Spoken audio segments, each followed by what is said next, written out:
एक बार गौतम बुद्ध के पास मौलिकपुत्र नाम का एक बहुत ही प्रसिद्ध ब्राह्मण आया। उसके साथ उसके 500 शिष्य भी थे। वह बुद्ध से ढेरों सवाल पूछना चाहता था। बुद्ध ने उसकी तरफ ध्यान से देखा और कहा, मौलिकपुत्र, मैं तुम्हारे हर सवाल का जवाब दूंगा, लेकिन मेरी एक शर्त है। मौलिकपुत्र ने कहा, शर्त बताइए। बुद्ध बोले, शर्त यह है कि तुम्हें तुम्हारे प्रश्नों का उत्तर जानने के लिए 1 वर्ष तक चुप रहना होगा।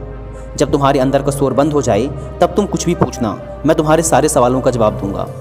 बुद्ध की यह बात सुनकर वहां मौजूद बुद्ध का एक शिष्य, जिसका नाम था सरीपुत्र, ठहाका मारकर हंस पड़ा।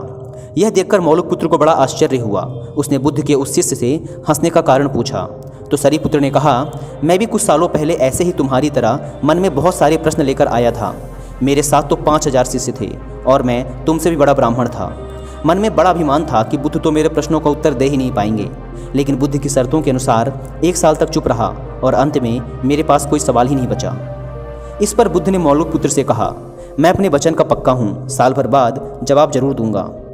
1 साल बीता और मौलिकपुत्र ध्यान में उतर गया। वह इतना मौन हो गया कि मन के अंदर की बातचीत भी खत्म हो गई। जब 1 साल बीत गया तो साल के आखिरी दिन बुद्ध ने उससे सवाल पूछने को कहा। मौलिकपुत्र हंसा और बोला, सरीपुत्र सही कह रहा था, अब मेरे पास पूछने को कुछ है ही नहीं। इस पर बुद्ध ने कहा, अगर हम मन में सच्चे नहीं हैं तो समस्याएं और प्रश्न होते हैं।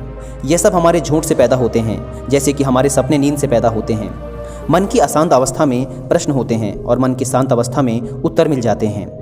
मन में जब प्रश्न होते हैं तो वह उत्तर ग्रहण नहीं कर पाता। मौन हमें मन की ऐसी अवस्था उपलब्ध कराता है जहाँ हर प्रश्न का उत्तर होता है।